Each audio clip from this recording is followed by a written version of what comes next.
नमस्कार दोस्तों, अगर आप भी रेलवे एनटीपीसी की तैयारी कर रहे हैं तो ये वीडियो आपके लिए बेहद ज़रूरी है। आज के सेशन में हम खान सर का जो ये बुक है जिसका इसमें टोटल 125 सेट है, जिसमें सेट 1 मैंने करा रखी है। अगर आपने नहीं देखा तो मेरे यूट्यूब चैनल पे पड़े हुए हैं, वहाँ जाकर आप लोग देख सकते हैं। आज का एक क्लास 2 है जिसमें साइंस प्लस जीके पूछा जाता है। जिसमें आप देख सकते हैं ग्रुप डी एनटीपीसी ऐसे एग्जामों के लिए ये बुक बना हुआ है। लोको पायलट, असिस्टेंट ड्राइवर ऐसे के लिए मतलब ये बुक बना हुआ है, जिसके मैं आपके लिए लेकर के आया हूँ ये बुक का क्लास 2 आज। तो चलिए बिना देर के करते वीडियो का स्टार्ट। अगर आप मेरे चैनल पर नए हैं तो चैनल को सब्सक्राइब करके चैनल से जुड़ जाइएगा कि जैसे इसका अगला वीडियो अपलोडेड हो तो सबसे पहले आप तक पहुँच सके। आज का जो हमारा पहला प्रश्न है वो है, निम्नलिखित में से कौन सा अम्ल अम्लीय वर्षा के लिए उत्तरदायी है। निम्नलिखित में से कौन सा अम्ल जो है वो अम्लीय वर्षा के लिए उत्तरदायी है। तो यहाँ पे आपको करेक्ट आंसर बी और सी दोनों हो जाएगा। जो आपको यहाँ पे सल्फ्यूरिक अम्ल और नाइट्रिक अम्ल यहाँ पे आपको दिख रहा होगा। सल्फ्यूरिक अम्ल और नाइट्रिक अम्ल यहाँ पे दिख रहा होगा आपको, इसलिए आपको करेक्ट आंसर यहाँ पे आपको डी हो जाएगा। जो आपको यहाँ पे चौथा ऑप्शन में बी और सी दोनों दिख रहा होगा। अब यहाँ पे प्रश्न है कि भारत का जो संविधान है वो किस तिथि को लागू हुआ था। हमारा भारत का जो संविधान है वो कौन से तिथि को लागू हुआ था। तो आपको हम बता दें यहाँ पे कि आपको 26 जनवरी 1950 को जो है हमारे भारत का संविधान है वो लागू हुआ था, इसलिए यहाँ पे आपको करेक्ट आंसर ए हो जाएगा। अब यहाँ पे प्रश्न है कि विटामिन सी की कमी से कौन सा रोग होता है। तो आपको हम बता दें कि विटामिन सी की कमी से जो है वो स्कर्वी रोग होती है। कौन सी रोग होती है दोस्त? तो यहाँ पे आपको स्कर्वी रोग होती है, इसलिए आपको करेक्ट आंसर यहाँ पे बी हो जाएगा। अब यहाँ पे प्रश्न है कि पृथ्वी की सबसे बाहरी परत जो है को क्या कहते हैं। पृथ्वी के सबसे बाहरी परत को हम लोग क्या कहते हैं। तो यहाँ पे आपको करेक्ट आंसर बी हो जाएगा, क्रस्ट कहते हैं। क्या कहते हैं? क्रस्ट कहते हैं। जो आपको यहाँ पे दूसरा ऑप्शन में क्रस्ट दिखाई दे रहा होगा दोस्त। अब यहाँ पे प्रश्न है अगला दोस्त कि भारत के पहले राष्ट्रपति कौन थे। भारत के पहले राष्ट्रपति जो हैं वो आपको डॉक्टर राजेंद्र प्रसाद हो जाएगा। यहाँ पे आपको करेक्ट आंसर ए हो जाएगा। डॉक्टर राजेंद्र प्रसाद जो थे भारत के पहले राष्ट्रपति थे। अब यहाँ पे प्रश्न है कि पेंसिल की नोक जो है में प्रयुक्त पदार्थ है। पेंसिल की नोक में प्रयुक्त पदार्थ क्या होता है। तो आपको हम बता दें कि पेंसिल की नोक जो होती है उसमें प्रयुक्त पदार्थ जो होता है वो आपको ग्रेफाइट हो जाएगा। क्या हो जाएगा? ग्रेफाइट हो जाएगा। जो आपके यहाँ पे दूसरा ऑप्शन में बी ग्रेफाइट लोक रहा होगा, इसलिए आपको करेक्ट आंसर यहाँ पे बी हो जाएगा। अब यहाँ पे प्रश्न है कि डीएनए की जो खोज है वो किसने की थी।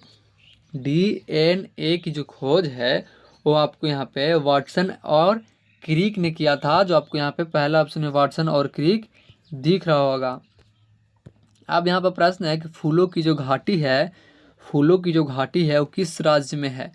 फूलों की जो घाटी है दोस्त आपको कौन सा राज्य में दिखाई देता है। तो आपको यहाँ पे उत्तराखंड हो जाएगा। क्या हो जाएगा? उत्तराखंड हो जाएगा। फूलों की जो राज्य है आपको यहाँ पे उत्तराखंड हो जाएगा। आपको यहाँ पे आंसर बी करेक्ट हो जाएगा। अब यहाँ पर जो प्रश्न आपका है वो है कि भारत में कितने उच्च न्यायालय हैं। तो आपको हम बता दें कि भारत में टोटल आपको यहाँ पे 25 उच्च न्यायालय है। 25वां अगर यहाँ पे क्वेश्चन पूछ दे कि जो 25वां उच्च न्यायालय है आपको वो कहाँ पे है, तो आप इसका आंसर कमेंट में बताइएगा कि 25वां उच्च न्यायालय जो बना है वो कहाँ बना था। अब यहाँ पे प्रश्न है कि हरित गृह प्रभाव जो है वो हरित गृह प्रभाव के लिए मुक्त गैस कौन सी है। हरित गृह जो प्रभाव के लिए उसका मुक्त आपको यहाँ पे गैस कौन सा हो जाएगा। तो आपको यहाँ पे करेक्ट आंसर ए हो जाएगा। जो CO2 आपको यहाँ पे पहला ऑप्शन में आपको यहाँ पे CO2 दिख रहा होगा दोस्त। अब यहाँ पे प्रश्न है कि बक्सर का जो युद्ध है वो कब लड़ा गया था। तो आपको हम यहाँ पे बता दें कि बक्सर का जो युद्ध है दोस्त यहाँ पे आपको 1764 में जो है वो बक्सर का युद्ध हम लोग मतलब यहाँ पे है बक्सर का युद्ध जो है 1764 में लड़ा गया था। अब यहाँ पे प्रश्न आपका है कि लाल रक्त कणिका का जीवकाल जीवन काल कितना होता है। लाल रक्त जो होता है उसका कणिकाओं का जीवन काल कितना होता है। लाल रक्त कणिकाओं का जीवन काल कितना होता है दोस्त। तो आपको यहाँ पे हम बता दें कि 120 दिन उसका जीवन काल होता है। 120 दिन जो आपको यहाँ पे तीसरा ऑप्शन में दिख रहा होगा 120 दिन। अब यहाँ पे प्रश्न है कि अमीबा की जो गति का साधन है वो क्या है। अमीबा की गति का साधन है तो आपको यहाँ पे करेक्ट आंसर सी हो जाएगा, स्यूडोपोडिया, जो आपको यहाँ पे तीसरा ऑप्शन में दिख रहा होगा। अब यहाँ पे प्रश्न है दोस्त कि संविधान सभा के स्थायी अध्यक्ष जो थे वो कौन थे। संविधान सभा के स्थायी अध्यक्ष जो थे वो आपको यहाँ पे डॉक्टर राजेंद्र प्रसाद हो जाएंगे। कौन हो जाएंगे, डॉक्टर राजेंद्र प्रसाद, जो आपको यहाँ पे करेक्ट आंसर सी हो जाएगा। अब यहाँ पर प्रश्न है कि निम्न में से कौन सा रासायनिक परिवर्तन है। निम्न में से कौन सा जो है वो रासायनिक परिवर्तन है। तो यहाँ पे पहला ऑप्शन में दिया हुआ है कि बर्फ का पिघलना, दूसरा है पानी का उबालना, तीसरा है दूध का खट्टा होना और चौथा है पानी का वाष्प बनाना। तो यहाँ पे आपको करेक्ट आंसर जो है वो सी हो जाएगा, दूध का खट्टा होना। ये आपको यहाँ पे रासायनिक परिवर्तन हो जाएगा, इसलिए यहाँ पे आपको करेक्ट आंसर सी हो जाएगा। अब यहाँ पे प्रश्न है दोस्त कि कोशिका का शक्ति केंद्र किसे कहा जाता है। कोशिका का शक्ति केंद्र जो है वो किसे कहा जाता है। तो यहाँ पे आपको हम बता दें कि कोशिका का जो शक्ति केंद्र है उसको माइक्रोकांडिया कहते हैं, माइटोकांडिया कहते हैं, जो आपको यहाँ पे दूसरा ऑप्शन है माइटोकांडिया दिख रहा होगा। अब यहाँ पे प्रश्न है कि महात्मा गांधी ने नमक सत्याग्रह कब शुरू किया था। महात्मा गांधी जो है वो नमक सत्याग्रह कब शुरू किया था। तो महात्मा गांधी जो नमक सत्याग्रह जो है यहाँ पे आपको 1930 में जो है आपको यहाँ पे गांधी जी नमक सत्याग्रह को शुरू किया था, इसलिए यहाँ पे आपको करेक्ट आंसर ए हो जाएगा दोस्त। अब यहाँ पे प्रश्न है कि स्वतंत्र भारत का पहला राज्य जिसने भाषा के आधार पर गठन पाया। स्वतंत्र भारत का ऐसा पहला राज्य कौन सा है जिसने भाषा के आधार पर गठन पाया। तो आपको यहाँ पे बता दें इसका करेक्ट आंसर जो है आपको यहाँ पे आंध्र प्रदेश हो जाएगा। क्या हो जाएगा, आंध्र प्रदेश हो जाएगा। स्वतंत्र भारत का पहला राज्य जिसने भाषा के आधार पर गठन पाया तो वो आपको यहाँ पे आंध्र प्रदेश हो जाएगा, जो तीसरा ऑप्शन में आपको यहाँ पे तीसरा ऑप्शन में आपको आंध्र प्रदेश दिख रहा होगा। अब यहाँ पर प्रश्न है कि खगोल विज्ञान का जनक किसे कहा जाता है। खगोल विज्ञान का जनक जो है हमारे यहाँ पे गैलीलियो को कहा जाता है। किसको कहा जाता है, गैलीलियो को खगोल का जनक कहा जाता है, इसलिए यहाँ पे आपको करेक्ट आंसर सी हो जाएगा। अब यहाँ पर प्रश्न है कि हीमोग्लोबिन जो है किससे संबंधित है। हीमोग्लोबिन जो है आपको यहाँ पे ऑक्सीजन ले जाने से संबंधित होती है। किससे होती है, ऑक्सीजन ले जाने से संबंधित होती है, इसलिए यहाँ पे आपका करेक्ट आंसर बी हो जाएगा। अगर यहाँ पे प्रश्न पूछे कि हमारा रक्त जो है हमारा ब्लड जो है आपको यहाँ पे हम बता दें कि किसके कारण लाल होता है, तो हीमोग्लोबिन के कारण लाल होता है। किसके कारण, हीमोग्लोबिन के कारण जो है हमारा रक्त वो लाल होता है। अब यहाँ पे प्रश्न है कि डेंगू किसके द्वारा फैलता है। डेंगू जो है वो किसके द्वारा फैलता है, यहाँ पे प्रश्न है। तो यहाँ पे पहला ऑप्शन है मच्छर, दूसरा है बैक्टीरिया, तीसरा ऑप्शन है वायरस और चौथा ऑप्शन है जीवाणु। तो यहाँ पे आपको करेक्ट आंसर ए हो जाएगा। डेंगू जो है वो आपको यहाँ पे मच्छर के कारण फैलता है। मच्छर काटने के कारण जो है वो डेंगू रोग हम लोग में होती है। अब यहाँ पे प्रश्न है कि प्लासी का जो युद्ध है वो किसके बीच हुआ था।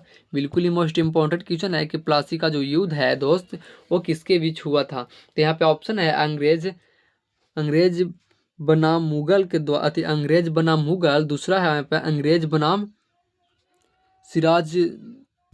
सिराजुद्दौला और फिर यहाँ पे तीसरा ऑप्शन है अंग्रेज बनाम टीपू सुल्तान और चौथा ऑप्शन है अंग्रेज बनाम हैदर अली। तो यहाँ पे आपको करेक्ट आंसर जो है वो बी हो जाएगा, अंग्रेज बनाम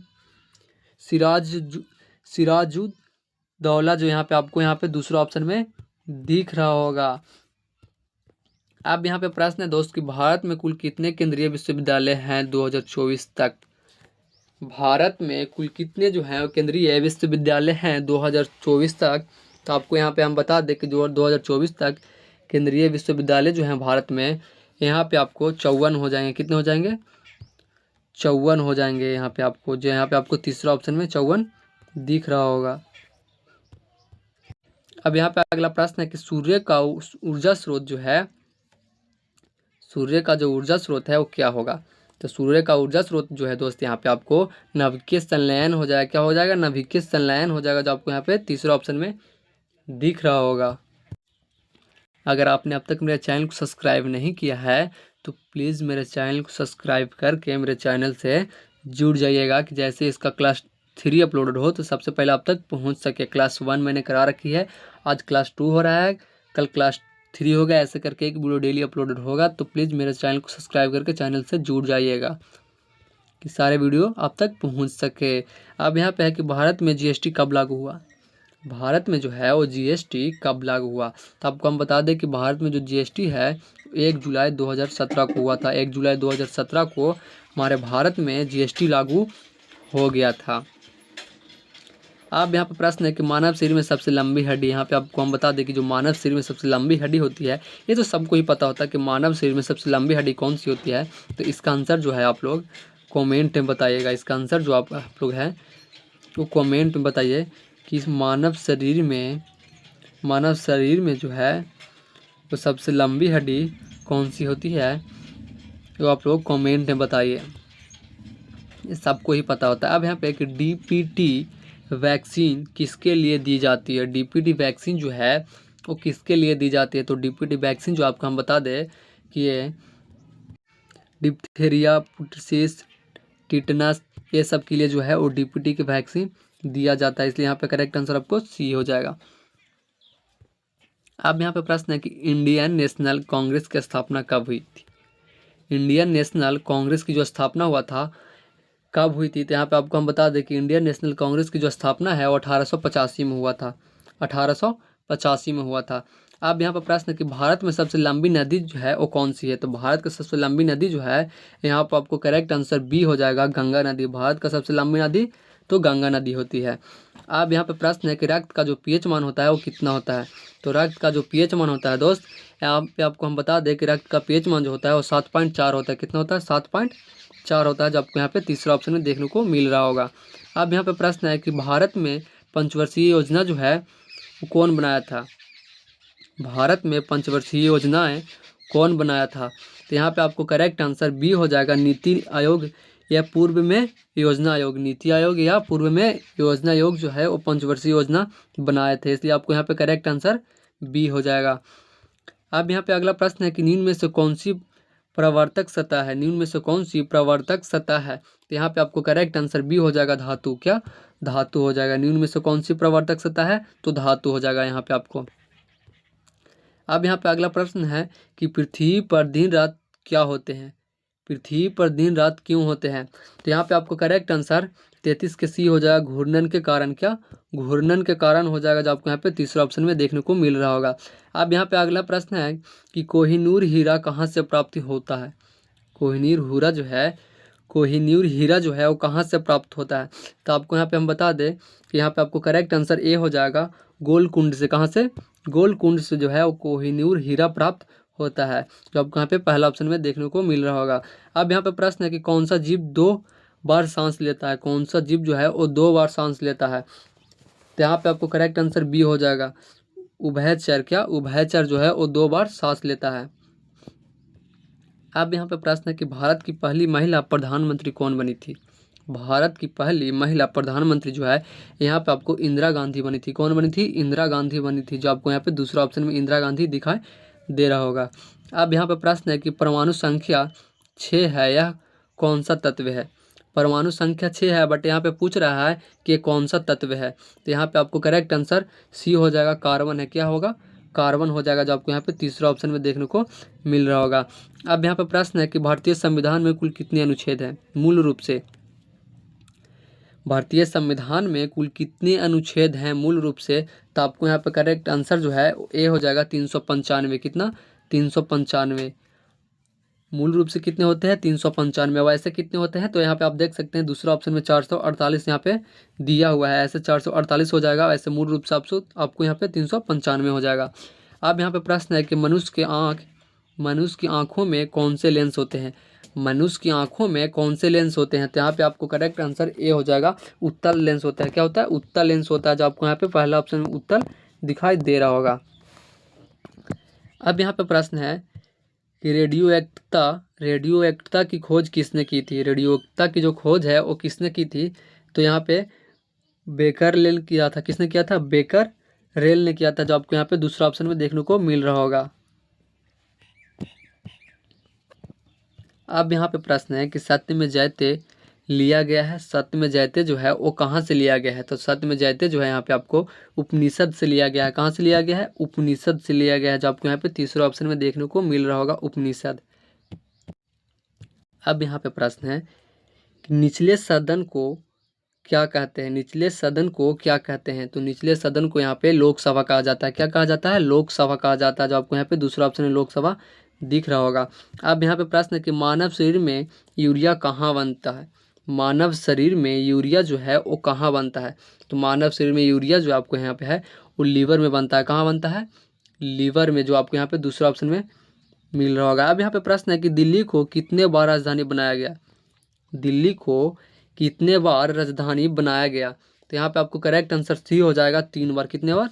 3 बार बनाया गया है। दिल्ली को राजधानी कितने बार बनाया गया है, तो 3 बार बनाया गया है। अब यहाँ पे प्रश्न है कि सबसे छोटा हड्डी कौन सी होती है। सबसे छोटा हड्डी जो होती है मानव शरीर में वो कौन सी होती है, ये तो सबको ही पता होता है कि मानव शरीर का सबसे छोटा हड्डी कौन सा होता है। तो इसका आंसर आप लोग कमेंट में बताइएगा कि मानव शरीर का सबसे छोटा हड्डी कौन सा होता है। यहाँ पे हम लोग अगला प्रश्न देखेंगे। अब यहाँ पे है कि भूदान आंदोलन जो है किसने शुरू किया था। भूदान आंदोलन जो है वो किसने शुरू किया था, तो भूदान आंदोलन जो है यहाँ पे आपको विनोबा भाव ने शुरू किया था। किसने शुरू किया था? विनोबा भाव ने शुरू किया था, जो आपको यहाँ पे तीसरा ऑप्शन है विनोबा भाव दिख रहा होगा। अब यहाँ पे प्रश्न है किस ग्रह को लाल ग्रह कहा जाता है। किस ग्रह को लाल ग्रह कहा जाता है, तो यहाँ पे आपको हम बता दें कि मंगल ग्रह को भी हम लोग लाल ग्रह के नाम से जानते हैं, इसलिए आपको यहाँ पे करेक्ट आंसर बी हो जाएगा। अब यहाँ पे प्रश्न है कि गांधी इरविन समझौता कब हुआ था। गांधी इरविन समझौता जो है कब हुआ था, तो यहाँ पे आपको करेक्ट आंसर बी हो जाएगा, 1931 में। कब हुआ था? गांधी इरविन समझौता जो है वो 1931 में आपको हुआ था, जो आपको यहाँ पे दूसरा ऑप्शन में 1931 है। अब यहाँ पर प्रश्न है कि भारत में सबसे पहला परमाणु परीक्षण कहाँ हुआ था। भारत में सबसे पहला परमाणु परीक्षण जो है वो कहाँ हुआ था, तो आपको पोखरण में हुआ था। कहाँ हुआ था? पोखरण में हुआ था, जो आपको यहाँ पे दूसरा ऑप्शन में दिख रहा होगा। भारत में सबसे पहला परमाणु परीक्षण कहाँ हुआ था, तो पोखरण में हुआ था। अब यहाँ पे लास्ट प्रश्न है कि झंडी दिखाना किसके द्वारा किया जाता है। झंडी दिखाना जो है वो किसके द्वारा किया जाता है, तो आपको यहाँ पे करेक्ट आंसर बी हो जाएगा, स्टेशन मास्टर। क्या? स्टेशन मास्टर, जो आपको यहाँ पे दूसरा ऑप्शन में दिख रहा होगा। झंडी दिखाना किसके द्वारा किया जाता है, तो स्टेशन मास्टर के द्वारा किया जाता है। तो ये था आज का हमारा लास्ट प्रश्न। आज हम लोग सेट 2 देख लिए, कल हम लोग देखेंगे सेट 3। तो मेरे चैनल को सब्सक्राइब करके चैनल से जुड़ जाएगा कि सेट 3 मिस न करें। ऐसे करके एक सेट डेली अपलोडेड करवा देंगे इस एनटीपीसी बुक का। तो ठीक है, फिर मिलता है अगले वीडियो के साथ। अगर वीडियो अच्छा लगा हो तो एक लाइक एंड एक कमेंट एंड चैनल को सब्सक्राइब करके चैनल से जुड़ जाइएगा।